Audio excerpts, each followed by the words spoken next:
안녕하세요. 저는 현재 춘천에서 살고 있는 40대 주부입니다. 주부라고는 하지만 남편과 같이 사업체를 꾸려가면서 나름 춘천에서 자리 잡고 있습니다. 크지는 않은 가구업체예요. 인터넷과 도매를 하면서 나름대로 자리를 잡았죠. 결혼하고 요즘 처음으로 하늘을 보면서 사는 것 같아요. 그전에는 정말 비참하고 많은 일이 있었거든요. 남편이 하던 다른 사업이 부도가 나서 회사는 물론이고 집에도 압류가 들어와 빨간 딱지가 붙었습니다. 엎친 데 덮친 격으로 아이까지 아팠어요. 감사하게도 지금은 완치가 되었지만 희귀병이었습니다. 참, 눈앞이 깜깜했어요. 이런 저희 부부를 구해준 건 아주버님이었습니다. 아주버님 입장에서는 제가 아주버님을 구한 거지만 말이에요. 뭔가 굉장히 복잡한 구조죠. 오늘 제가 들려드릴 이야기는 저희 형님과 아주버님의 이야기입니다. 나 진짜 어떻게 살아야 할지 모르겠어, 엄마. 지호가 우리 집에 왜 사람들 올 거냐고, 우리가 뭐 잘못한 거 있냐고 물어보는데 나 아무 말도 못했어, 엄마.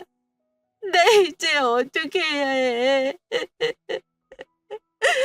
나 너무 보고, 엄마. 엄마, 너무 보고 싶어. 앞서 말씀드렸던 것처럼 남편 사업이 부도가 났었죠.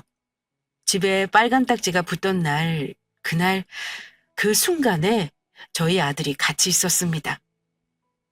아이한테 그런 모습을 보이는 자체만으로도 정말 세상이 무너진 것 같았는데, 아이가 눈에 눈물이 그렁그렁 맺혀서는 우리가 뭐 잘못한 거냐고 하는데 아무 말도 할 수가 없었어요.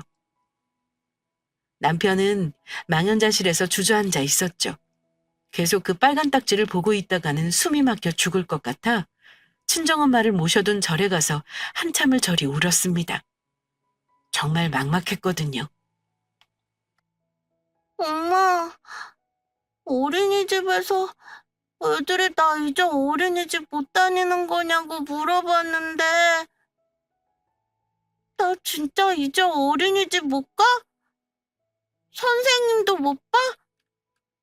엄마, 나 계속 어린이집 다니고 싶어. 친구들이랑 놀고 싶어. 엄마, 제발. 6살 난 어린 아들 입에서 제발이라는 말을 들어보신 분 계신가요? 장난감을 사달라는 것도 아니고 제발 어린이집을 다니게 해달라는데 억장이 무너졌습니다.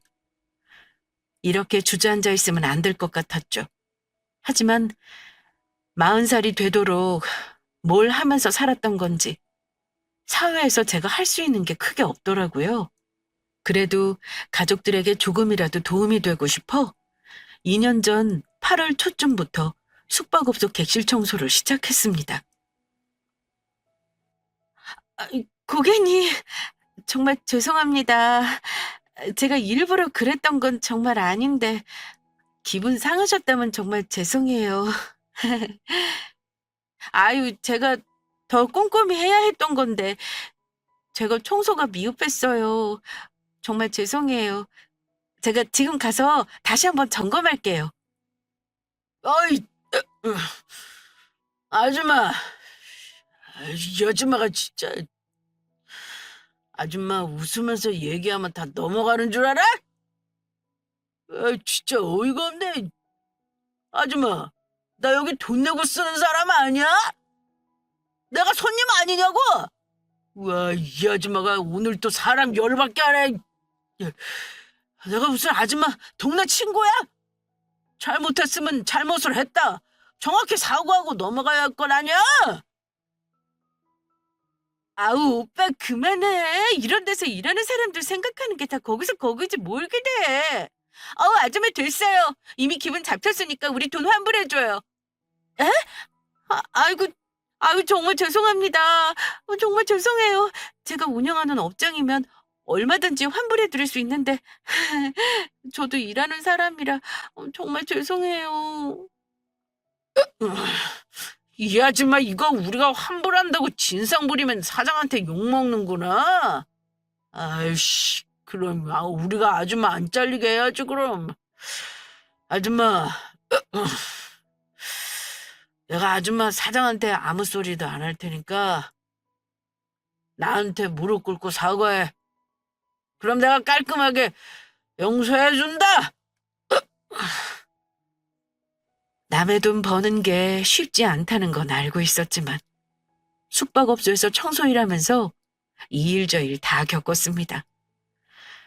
저보다 어린 고객으로부터 심한 욕설을 들어야 할 때도 많았고 일 초반에는 어떻게 해야 할지 몰라서 엉엉 울었던 적도 있었네요. 그 일을 할 때 가장 치욕스러웠던 날은 바로 전날이었습니다. 퇴실 시간에 맞춰 고객들이 나가면 저는 청소를 하고 그게 주된 업무였어요. 하필 그날 아들아이가 아팠던 터라 저는 더 마음이 급했죠. 20대 중반쯤 되는 커플이었는데 퇴실 시간이 되어도 나오질 않는 거예요.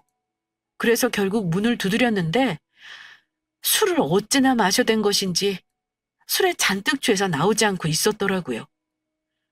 상황이 이러이러하니 퇴실을 해주시던가 돈을 더 내고 연장을 하셔야 한다라고 했는데 그때부터 청소로 트집을 잡으며 난리를 피웠죠. 왜? 또 꼴에 자존심은 있어? 이야, 이 아줌마 아주 골 때리는 아줌마네.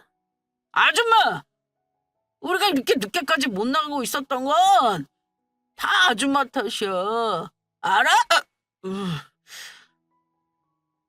그 고객 말로는 자기네들이 예약한 방 컨디션이 개판이어서 그거를 청소하느라 새벽부터야 술을 마실 수 있었다며 자기네들이 청소하느라 못 잔 것을 보상받아야겠다는 뭐 그런 말도 안 되는 소리를 했습니다.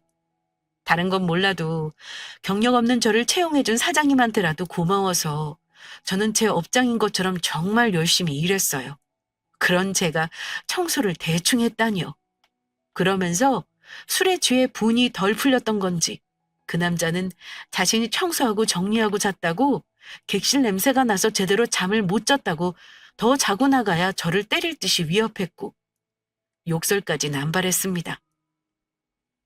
그 옆에서 여자친구 같은 여자는 팔짱을 낀 채 저를 보며 뭐라 욕을 하고 있었고요. 당장 무릎 꿇고 사과하라. 난리를 피우는데 CCTV를 본 것인지 사장님이 급하게 매장 안으로 들어섰어요. 사장님은 뭐 하는 짓이냐며 그 커플을 경찰서로 끌고 갔죠. 덜덜 떨리는 손으로 저는 경찰서에 가서 진술했어요. 그런데 말도 안 되는 게 뭔 줄 아세요? 나는 분명 생명의 위협까지 느꼈고 너무 두려웠는데 그 커플은 술을 마셨다는 이유로 저한테 직접적인 상해를 가하지 않았다는 이유로 벌금 10만 원 내고 경찰서에서 나왔습니다. 참, 살다 별의별 일을 다 겪었네요. 그래도 이건 남이니까. 남이고 두 번 다시 볼 인간들 아니니까.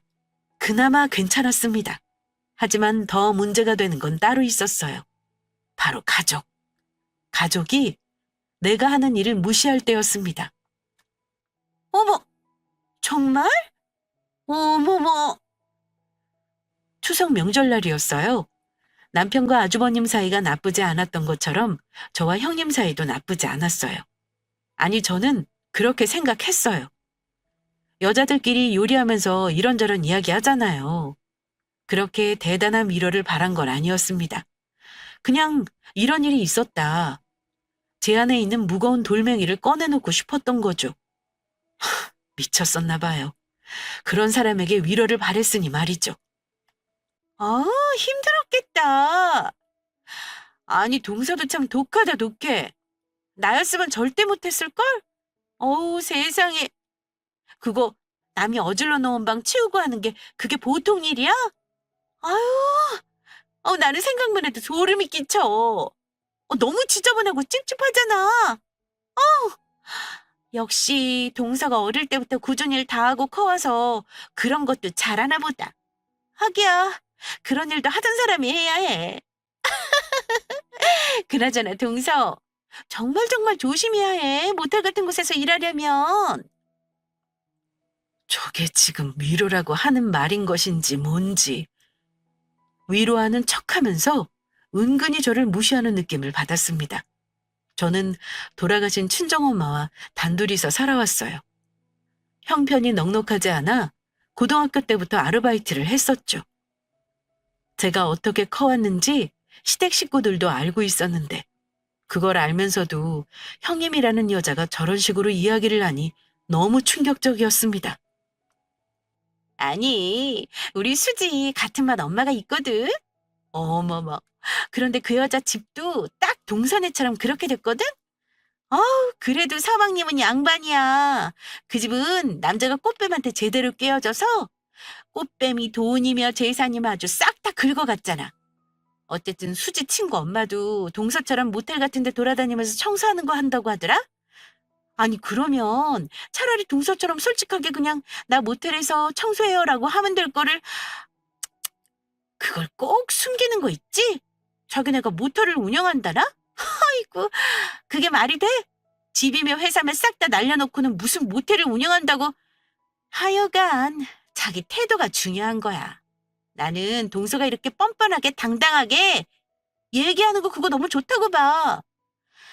물론 여자니까 모텔에서 일한다고 하면 좀 그렇긴 한데 뭐 직업에 귀천은 없잖아? 거기서 일하는 사람들의 문제가 아니야. 모텔 같은 곳에서 일하는 거 말하지 않고 몰래 다니는 게 그게 뭐겠어? 자기가 스스로 떳떳하지 못한 직업을 가진 거라고 스스로 증명하는 거 아니겠어? 어, 말을 하든지 하지 말든지. 그런데 뭐 한편으로는 이해가 가기는 해. 그런 데서 일하는 사람일수록 귀에서 온갖 추잡한 짓 다 하더라. 아니, 동생아 그럴 거라는 얘기는 아니야. 순간 말실수를 했다고 느꼈는지 까르르 웃으면서 아무렇지 않게 이야기 주제를 넘기려 하는데 제가 그걸 가만히 듣고 넘기면 안 될 것 같았어요. 제가 입 다물고 넘어갔다가는 형님이라는 그 여자가 저에 대해서 그리고 저희 남편에 대해서 어떻게 말하고 다닐지 예상되었거든요. 아, 아유, 저는 형님 얘기 들으니까 오히려 다른 사람들한테 말 안 해야겠다고 생각이 드는데요. 형님 그 지인분도 이해가 되고요. 어? 어머머? 동서, 그게 무슨 소리야? 내가 여태껏 한 얘기 뭐로 들었어? 그런 일일수록 당당히 얘기를 해야 한다니까는? 그러니까요. 저도 그렇게 생각해서 누가 무슨 일이냐고 물어보면 당당하게 얘기를 했던 건데 오늘 형님이랑 얘기를 해보니까 제가 너무 순진했다 싶어서요. 형님같이 편협하게 생각하는 사람이 있을 수도 있겠다는 생각이 드는 거 있죠. 아이, 저는 설마 하니 그렇게 단순하게 사람들이 생각 안 할 거라고 당연히 믿었는데 확실히 아직도 우리나라에는 생각이 좀 추한 쪽으로 흘러가는 사람들이 있기는 한가 봐요. 아, 오늘 형님이랑 얘기하기는 잘했어요. 어디 가서 입을 조심해야지. 어머머? 동서! 아우, 동서가 내 말 뜻을 뭔가 오해한 것 같은데 나는 그런 뜻으로 얘기한 게 아니라 어머머! 아우, 당연히 동서는 다른 사람인 거 내가 알지. 나는 그거 걱정돼서 걱정돼서 그런 거지. 아, 네. 걱정 감사해요, 형님. 이래서 제가 형님을 제 친언니처럼 생각해 온 거잖아요. 조언 감사해요. 그런데 형님, 저도 형님을 너무 좋아하니까 말씀드리는 건데 오늘 저한테 했던 말이요. 절대로 밖에 나가서는 하지 마세요. 사람들이 뒤에서 형님 욕할 것 같아요. 저도 형님이 걱정돼서요. 지금 생각해도 참 재수없는 여자입니다. 걱정돼서 해준 거는 무슨 그저 남 깎아내리기 좋아하는 여자였어요. 저희 부부가 사업이 잘 되던 당시에 집을 샀을 때도 우리 집 집들이에 왔다가 자기네도 얼마 안 있다 더 큰 평수로 이사를 했죠. 시기 질투도 많고 남 이야기하는 거 좋아하는 사람이었습니다. 그래도 가족이라고 저는 언니처럼 생각하고 지냈는데 제가 사람 보는 눈이 없었나 봐요. 전날 저렇게 형님과 대화를 하고 너무 속이 상했습니다. 그래서 더욱 이 악물고 악착같이 살기로 마음을 먹었죠. 남편은 밤낮 없이 일했고 저 역시도 악착같이 일을 했어요. 하지만 이렇게 남 밑에서 돈을 벌다가는 상황이 더 나아질 것 같지가 않았습니다. 여보, 우리 사업해볼까? 결혼하기 전까지는 나도 그래도 일했었던 사람이고 내가 가구 쪽으로는 그래도 눈이 밝으니까. 어차피 요즘은 다 인터넷으로 일하는 거잖아. 그럼 우리 창업 비용도 많이 안 들 테고. 어때? 그리고 당신이 사업했던 사람인데 어려울 게 뭐가 있겠어? 사장님이 일부러 나 4대 보험까지 다 해줬었어. 나중에 다 재개하려면 대출이라도 받아야 하는 건데 그럴 때 유용하게 좀 쓰라고. 안 그래도 그게 생각이 나서 대출 좀 알아봤더니 적지 않게 나오더라고. 지호 중학교 가기 전에는 우리도 다시 일어서야지. 저는 창업을 하고 싶었습니다. 조금이라도 힘이 되고 싶었어요. 물론 아주버님에게 도움을 구한다면 돈을 받을 수는 있었겠죠. 하지만 그럴 수는 없었습니다. 남편이 처음 사업을 시작할 당시에 돈을 줬던 것도 아주버님이었거든요. 남편은 아빠 같은 형한테 더는 손을 뻗칠 수 없다고 이야기를 했고, 그건 저도 마찬가지였습니다. 그래도 제가 인복은 있나 봅니다. 제가 청소 일을 하던 숙박업소 사장님이 정말 많이 도와주셨어요. 일을 처음 시작할 때 제 상황을 듣고는 나중에는 다시 재기를 해야 하지 않겠냐면서 고작 하루 몇 시간 일하는 저한테 4대 보험이며 이것저것 나중에 대출을 받을 때 도움이 될 수 있도록 많이 해주었습니다. 그 덕에 남편과 저는 다시 한번 용기를 내어 우리의 사업을 시작하게 되었어요. 여보, 어떡해? 어머머, 그것 봐. 내가 우리 잘할 수 있을 거라고 했잖아. 어떡해? 나 눈물 날 것 같아. 여보, 우리 진짜 이제 희망이 보인다. 그렇지? 여보, 우리 정말 잘할 수 있어. 우리 다시 잘할 수 있어. 그렇지? 진짜 우리 되려나 보다. 여보, 당신 진짜 고생 많았어. 결혼하고 나서는 내가 당신 고생하는 일 없게 하겠다고. 내가 그렇게 장모님한테 약속드렸었는데 나 때문에 당신이 엄한 일까지 하고 내가 정말 미안하다. 여보, 내가 더 열심히 할게. 우리 다시 잘 살아보자. 어? 그렇게 본격적으로 준비를 하게 되었고 드디어 3주 정도부터 첫 주문이 들어오기 시작했어요. 정말 신기했던 건 그동안 열심히 홍보 활동을 했던 것도 아닌데 어떻게 알고 찾아왔는지 신기할 따름이었습니다. 아직도 기억이 생생해요. 첫 주문이 들어왔던 그날 남편과 저는 서로 부둥켜 안고 엉엉 울었습니다. 우리가 다시 일어설 수 있을 거라는 희망과 동시에 서로가 고생한 걸 알아서 그저 눈물이 났죠. 그렇게 조금씩 매출이 오르기 시작하면서 우리 부부한테도 다시 희망이 보이기 시작했습니다.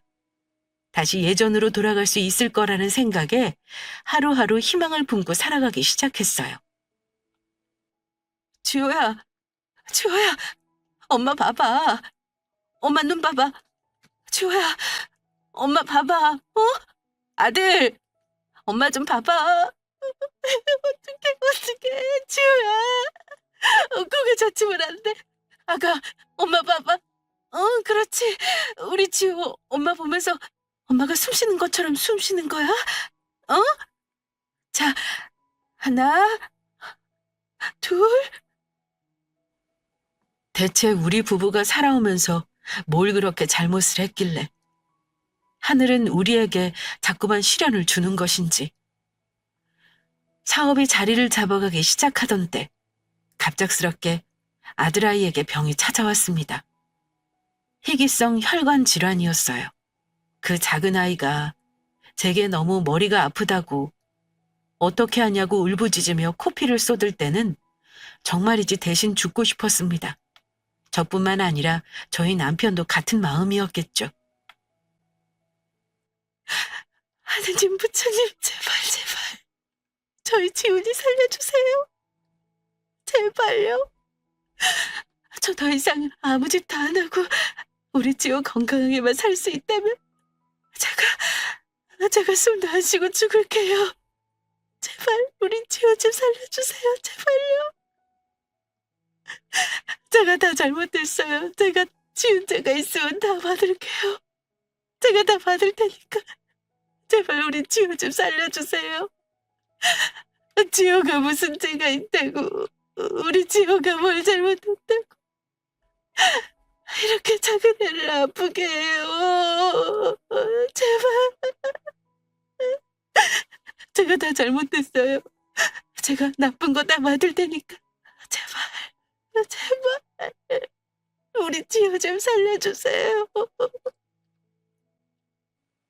아들아이가 아파서 병원에 실려올 때면 저와 남편은 병원 복도에 앉아서 하염없이 기도했습니다. 내가 낳은 자식이 아픈데 내가 부모로서 할 수 있는 게 아무것도 없었어요. 그저 내가 대신 아플 테니, 내가 죄가 있다면 그 죄 다 받을 테니 우리 아이만 살려달라고 정말 간절하게 빌고 또 빌었습니다. 믿어지시나요? 얼마 전까지만 해도 멀쩡하게 뛰어다니던 아들이 갑자기 쓰러진 거죠. 머리가 너무 아프다고. 의사 말로는 뇌의 혈관들이 꼬였다고 하더군요. 치료 방법은 있지만 여러 차례 수술을 해야 한다고 말입니다. 수술해서 아이가 견뎌내야만 완치가 될 거라고 말이에요. 여러분이라면 어떠셨겠어요? 당연히 내 아이를 살릴 수 있다면 어떻게든 치료와 수술을 병행하셨겠죠? 저희 부부도 마찬가지였습니다. 그때 떠오르더군요. 자존심만 굽히면 아이는 적어도 수술은 받을 수 있지 않을까. 형님, 저예요. 다른 게 아니라 저희 지호가 아주 아파서요. 아주버님께 전화를 드렸는데 해외에 계신 것인지 연락이 닿지를 않아서. 지호가 수술을 좀 해야 하는데 아시다시피 저희가 상황이 아직은 힘들어서요. 저는 형님에게 전화를 걸었습니다. 그때는 자존심이고 나발이고 다 필요 없다는 마음으로 전화를 걸었어요. 상황이 이렇다. 아이가 수술을 받아야 한다고 이야기를 했습니다.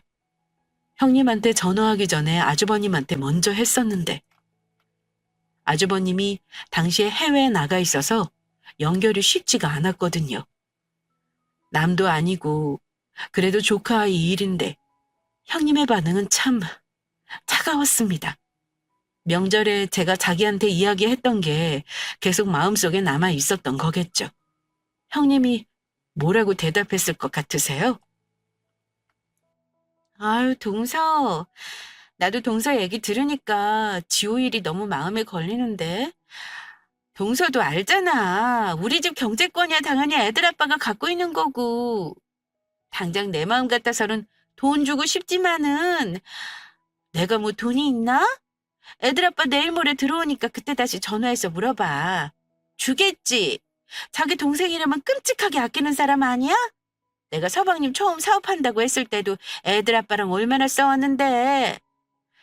참 형제애가 돈독하다. 그렇지?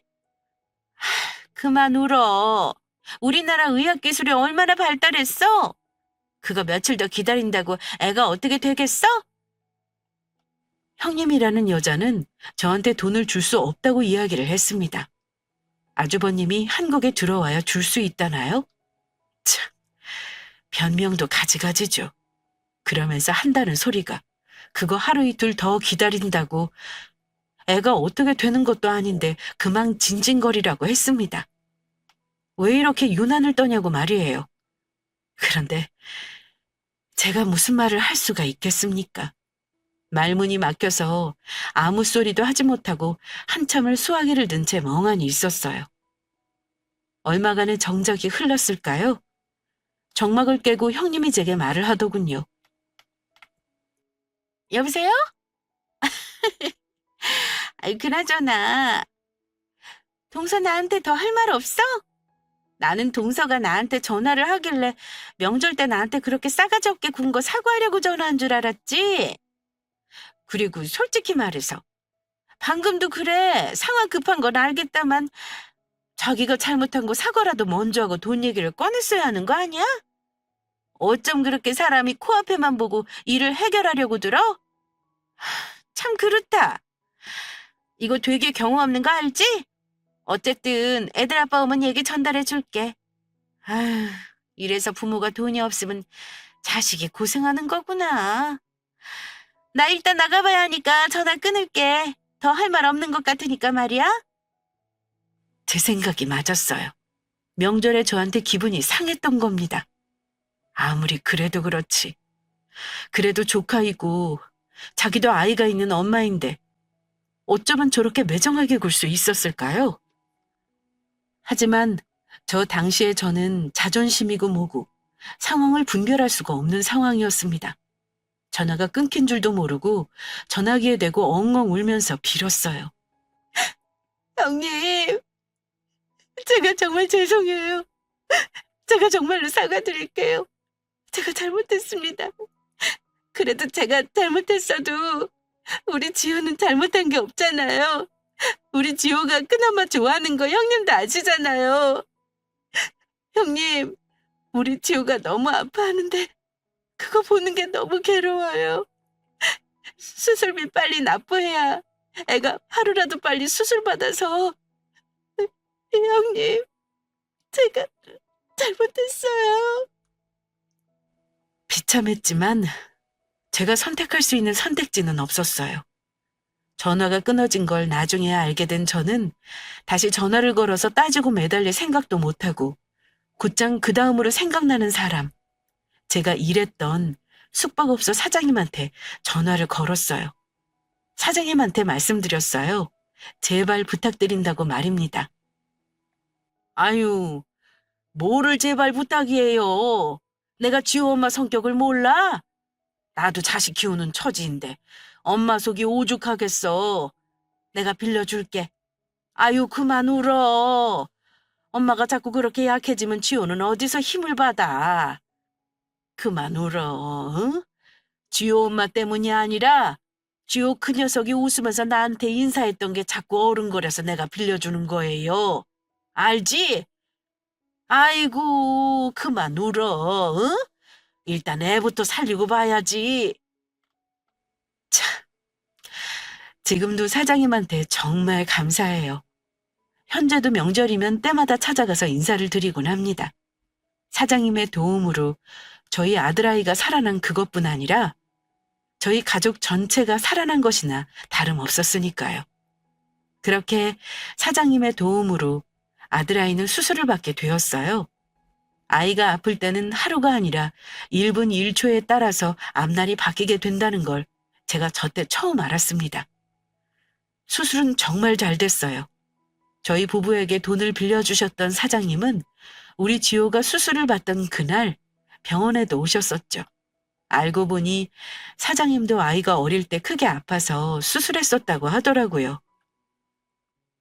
제 전화를 받았었는데 그때 당신 내외가 어른 딸아이 손을 붙잡고 수술실로 들여보냈던 기억이 떠올라 빌려줬다고 말입니다. 자기를 걱정해주는 사람들의 마음을 알았던 걸까요? 아들아이의 수술은 성공적이었어요. 무사히 회복하는 일만 남은 상황이었죠. 그제야 남편과 저도 한숨을 돌릴 수 있게 되었습니다. 사장님이 빌려준 돈을 갚기 위해서라도 더욱 열심히 우리는 일을 해야 했어요. 그러던 어느 날 사장님이 급하게 일손이 필요하다며 제게 도움을 요청했습니다. 바로 달려갔죠. 당연히 돕고 싶었으니까요. 그런데 제가 그 모텔에 갔던 날 저는 뜻밖의 인물을 그곳에서 마주하게 되었습니다. 형님, 형님, 여기서 뭐 하세요? 사람 잘못 보셨어요? 좀 지나갈게요. 비켜주세요. 형님 맞잖아요. 형님, 지금 이게 뭐 하는... 형님, 이러시면 안 되죠. 이것 봐요. 당신 뭐예요? 네? 이것 봐요. 자기야, 자기 얼른 가. 얼른! 아, 동서 나랑 일단 차라도 좀 한잔하자. 어? 내가 다 설명할게. 이게 내가 정말 못 살아. 세상에나. 비어있는 방을 청소하고 있는데 한 객실 문이 열리고 형님과 젊은 남자가 다정하게 나오고 있었습니다. 저는 그 모습을 정면으로 딱 마주했던 거고요. 누가 봐도 제가 아는 그 얼굴이었어요. 그런데도 형님이라는 여자는 사람 잘못 보신 거라면서 말도 안 되는 소리로 넘어가려 하더라고요. 본능적으로 그 여자의 팔을 잡아챘고 얼굴을 정확히 볼 수 있었습니다. 형님은 그 와중에 자기랑 같이 있던 남자를 서둘러 내보냈고요. 그 남자도 저를 보고는 귀신을 본 것처럼 사색이 되어서는 헐레벌떡 계단으로 뛰쳐내려갔습니다. 형님은 순간 꿈을 꾸는 표정이었달까요? 굉장히 당황하더라고요. 그리곤 신들린 사람처럼 갑자기 말을 쏟아내기 시작했습니다. 동서, 나 여기 근처에 일 볼 게 있어서 온 거거든? 동서, 아유, 우리 애들 아빠한테는 말하지 않으면 안 될까? 제발. 나 진짜로 애들 아빠한테 죽을지도 몰라. 형님, 이거를 제가 어떻게 그냥 묵이네요. 하다. 아까 그 남자 아주버님 회사 직원 맞죠? 그때 아주버님 생신 때 축하한다고 인사 왔던 그 사람. 형님, 이건 아니죠. 그렇게 아주버님 생각하셨으면 이러면 안 되는 거죠. 저는 이거 그냥 무긴 못해요. 이건 아닌 것 같아요. 동서, 뭐야? 어? 내가 지난번에는 내가 그래도 동서보다 윗사람인데 내가 너무 속 좋게 꽁해서 너무 서운하게 했지. 내가 정말 미안해. 아니, 나도 그 전화 끊고서 후회했다니까? 동서랑 서방님은 그래도 믿고 의지할 게 우리라서 연락한 거였을 텐데. 아유, 그, 그래, 동서. 지금도 돈 필요하지 않아? 동서랑 서방님 사업 불붙었을 때 돈 더 투자해서 확 키우는 게 낫잖아. 내가, 내가 1억, 1억 동서 줄게. 이거 빌려주는 거 아니다. 내가 동서한테 주는 거야. 내가 우리 지호 큰엄마잖아. 우리 지호 뒷바라지 내가 한다고 생각하고 1억 주려고 했었어. 그럼. 동서, 제발, 나 한 번만 살려주라. 참 더러웠습니다. 형님과 함께 있던 그 남자는 제가 아는 남자였어요. 아주버님 생일 때 봤던 부하 직원이었죠. 간도 크죠. 다른 사람도 아니고 심지어 남편 회사 직원이랑 바람을 피우다니요. 형님이었던 그 여자 어지간히 급했었나 봅니다. 저한테 갑자기 1억을 주겠다고 하는 게 아니겠어요? 자기 남편한테만 말하지 말아달라고 말입니다. 동서도 그럴 때 있을 거 아니야. 남편이라는 사람은 돈만 버느라 밖에 있는데 나는 집에서 애들이나 돌보고 있고 내가 남편한테 사랑을 받는 사람이기는 한 것인지 내가 여자가 맞기는 한 것인지 내가 여자가 아니라 그냥 엄마로만 살아가는 것 같아서 응? 그게 너무 내가 서러워서 잠깐 정신이 어떻게 되었었나 봐. 나 안 그래도 아까 그 사람이랑 끝낼 생각이었어. 진짜야. 동서 제발. 동서가 이번에만 넘어가주면 난 절대로 안 그럴게. 나 지금 돈 보낼게. 형님, 지금 뭐 하시는 거예요? 이런다고 해결될 게 아니잖아요. 하지만 형님이라는 여자는 제게 돈을 보냈습니다. 사람이 그렇게 울고불고 하면서 돈을 빌려달라고 할 때는 거들떠 보지도 않더니만은 자기가 상황이 불리해지자 저한테 무릎을 꿇은 채 눈물 콧물 흘리며 있는 모습 참 추하더라고요. 지훈이 죽는다고 병원 수술비 한 번만 빌려달랄 땐 죽어도 없다더니 30분도 안 돼서 1억이란 돈을 바로 붙이는데 참 인생 씁쓸했습니다. 동서, 동서 이 돈 받은 거다? 응? 이 돈 받은 거야? 나 그럼 동서만 믿어. 알겠지, 동서? 꼭이야? 그렇게 저한테 돈을 던지듯이 송금하고 나서 서둘러 나가는 형님을 보는데 그 와중에 순간 돈 앞에서 갈등을 하는 제가 너무 싫었어요. 뭔가 모르게 눈물이 핑 돌더군요. 그런 느낌 아시나요? 저는 너무너무 초라하고 간절한데 남들은 태평하다고 할까, 평온하다고 할까. 그 돈이 뭔지 이렇게 흔들리는 저 자신이 너무 한심하고 초라한 느낌 말이에요. 어렸을 때 꿈꿔오던 삶은 그렇지 않았는데 말이에요. 나이를 먹어가면서 현실의 벽에 부딪혀 나가떨어진 느낌 말이죠. 그러다 갑자기 아주버님이 생각이 나더군요. 죄책감이 들었습니다. 1억, 큰 돈이죠. 하지만 그 돈 때문에 사람으로서 마땅히 해야 할 일을 돈 때문에 안 한다는 건 스스로 용납이 안 되었죠. 그 길로 저는 아주버님에게 전화를 걸었습니다. 아주버님은 심상치 않은 제 목소리를 듣고는 잠깐 보자고 했어요. 카페에 앉아서 아주버님을 기다리고 있는데 내가 죄를 지은 것처럼 얼마나 가슴이 떨렸는지 모릅니다.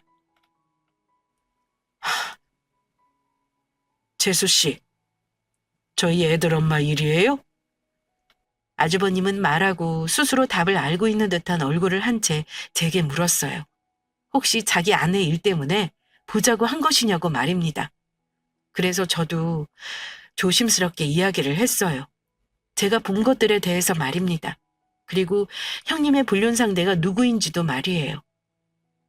제 이야기를 듣고 한참 동안 생각에 잠겨있던 아주버님은 눈물이 그렁그렁해진 눈으로 저를 바라보았습니다.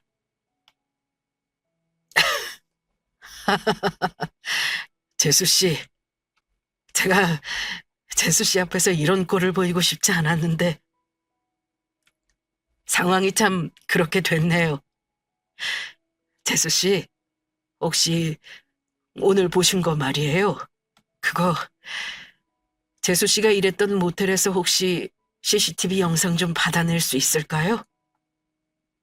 그 여자랑 그 자식 같이 나오는 장면이 찍힌 장면이요. 아이고.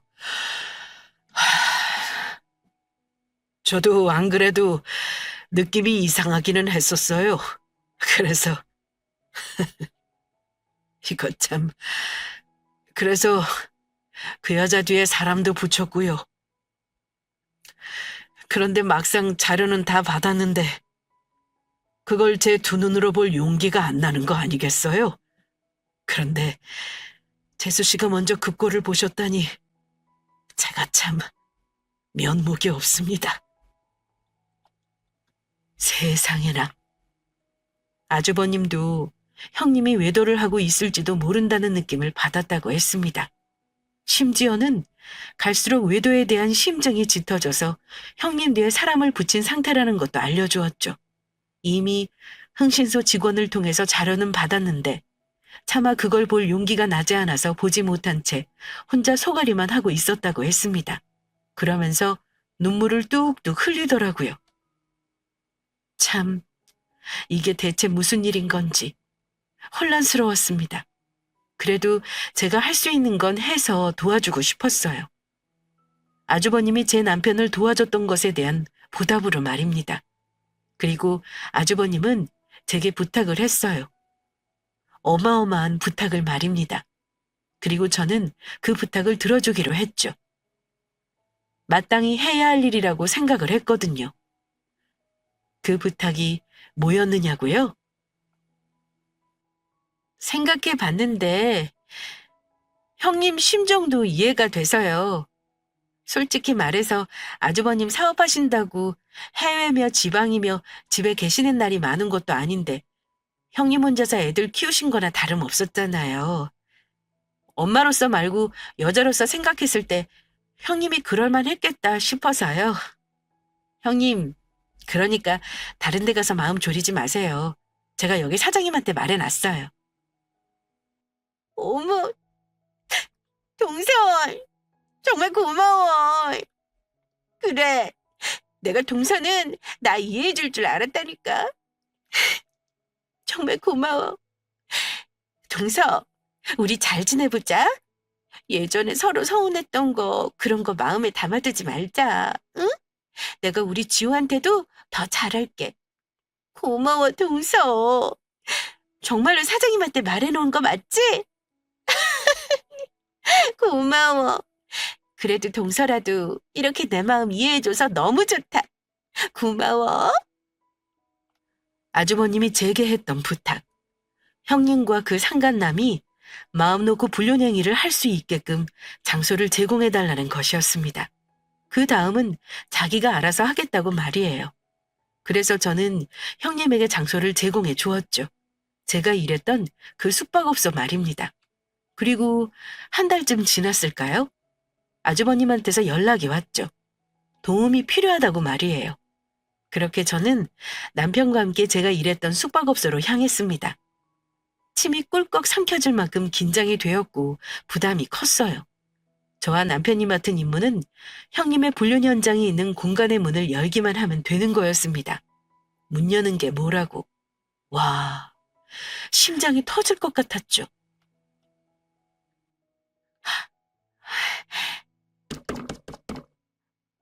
프런트에서 왔는데요. 형님, 저예요. 저. 사장님이 연락해줘서요. CCTV를 보는데 주차장 쪽에서 남자들이 형님 차 근처에서 얼씬거린다고. 아무래도 이상하다고 해서요. 제가 급하게 왔어요. 거짓말을 했습니다. 누군가 형님 차 근처를 서성이고 있다고 말입니다. 형님은 제 목소리를 듣고는 안심을 한 것인지 문을 열었어요. 그 순간 어머머, 어머, 어떡해. 형수! 지금 이게 뭐 하는 거예요? 야, 이 망할 놈아! 가정 있는 여자랑 놀아나? 니들은 오늘부로 인생 끝난 줄 알아! 알겠어? 너, 당신이 나한테 이러면 안 되지. 나는 몰라도 우리 애들 생각했으면 네가 애들 엄마면 이러면 안 됐어. 너희, 내가 가만 안 둬! 방안은 순식간에 아수라장이 되었어요. 혹시나 다른 투숙객들에게 피해가 갈까봐 아주버님은 그 층 전체의 방을 빌려두었죠. 저희 부부를 도와준 사장님 업장에 피해를 주면 안 된다면서 말입니다. 그 와중에 형님이라는 여자는 머리가 산발이 된 채로 제게 악을 질렀어요. 야, 네가 어떻게 나한테 이래? 내 돈까지 받아놓고. 못 봤어요? 나 그 돈 그날 바로 아주버님한테 드렸는데. 어차피 그 돈도 아주버님이 번 거잖아. 인생 그렇게 사는 거 아니야, 알아? 여보, 내가 잘못했어. 응? 여보, 당신들은 또 뭐야? 카메라 일이 나?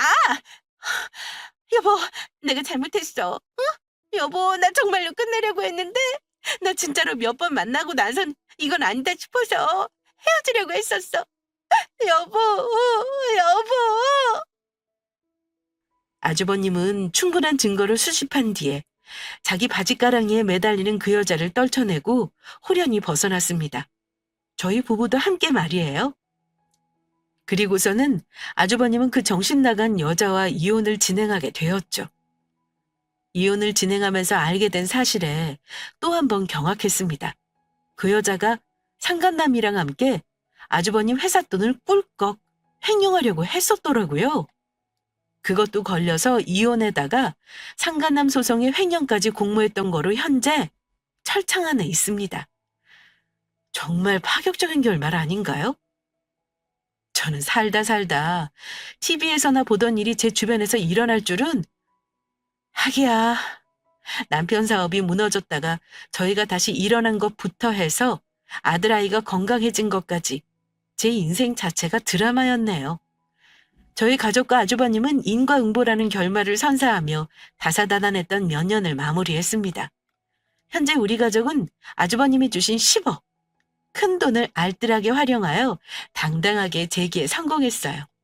아주버님은 조카 아이들과 함께 한국을 떠나 캐나다에 거주하고 있습니다. 그곳에서 좋은 분을 만나 다시 새롭게 가정을 꾸려가고 있고요. 자, 제 이야기는 여기서 끝입니다. 저 참으로 다사다난하게 살았죠? 그래도 희망을 품고 살다 보니 다시 해가 뜨더군요. 이 사연을 들으신 여러분들도 좌절하지 마시고 늘 희망을 품고 살아가시기를 바랄게요. 그럼 저는 이만 글을 마치겠습니다. 감사합니다.